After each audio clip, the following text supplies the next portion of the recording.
Anatomy of Melancholy, analyzing Goya's black paintings as a mirror of human despair.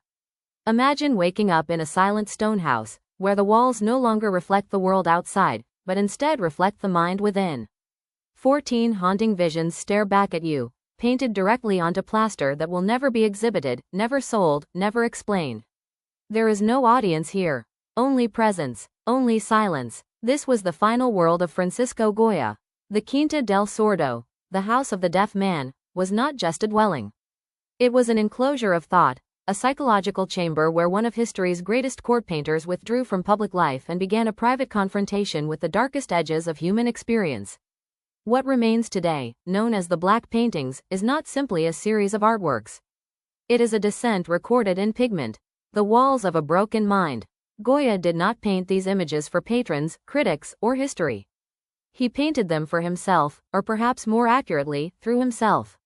By this stage of his life, deafness had isolated him from conversation, from courtly life, and from the social world that once defined his career. What replaced external dialogue was internal intensity, and that intensity began to surface on the walls. Earlier in his career, Goya had been a painter of kings, aristocrats, and ceremonial dignity. His brush served visibility and status. But in the Quinta del Sordo, the purpose of painting changed entirely. The subject was no longer society, it was consciousness itself under strain. Color darkens, forms distort, faces lose clarity, narrative dissolves. The result is not representation, but psychological residue. Saturn devouring his sun. The body is collapse. Among the most disturbing of these murals is Saturn devouring his sun, a work that resists explanation because it operates beyond symbolic clarity. The figure of Saturn is not mythic distance, it is immediacy. Flesh is torn, consumed, unidealized.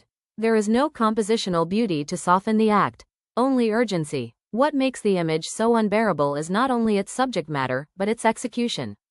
The brushwork is raw, almost violent in its application. Forms are not carefully constructed, they are dragged into existence, as if the act of painting itself is struggling against something unseen. Here, mythology becomes psychology. Saturn is no longer just a god of time. He becomes a vessel for consuming force, fear of aging, fear of loss, fear of power collapsing into itself. The body being devoured is not only mythological offspring, but symbolic continuity itself, the future being destroyed by the past. In this reading, Goya is not illustrating a story. He is externalizing an internal condition. Isolation as creative pressure. The Quinta del Sordo changes everything about how we understand these works. Removed from court commissions and public expectation, Goya's painting becomes in regulated expression. There is no corrective gaze, no institutional approval, no demand for beauty, only necessity. This is where the black paintings become modern in a way that anticipates psychological art centuries ahead of their time. They are not composed for admiration. They are constructed as confrontation. The viewer is not invited to appreciate them, they are forced to endure them. The walls become a threshold between private mind and external reality. And what crosses that threshold is not serenity. It is fracture, the human shadow made visible. What the black paintings ultimately reveal is not madness as spectacle, but perception under extreme pressure. Goya does not present despair as abstraction.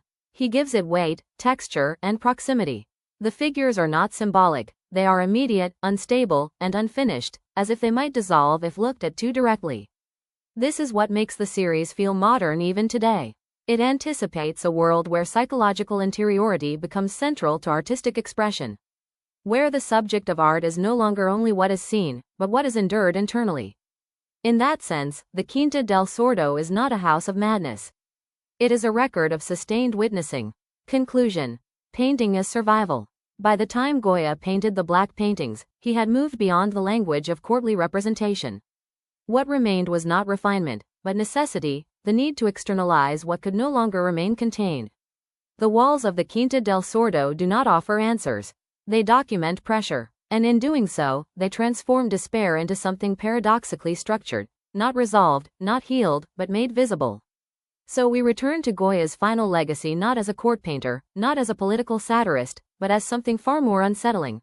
An artist who turned isolation itself into a medium, and left behind, on stone walls, the unfiltered anatomy of the human shadow.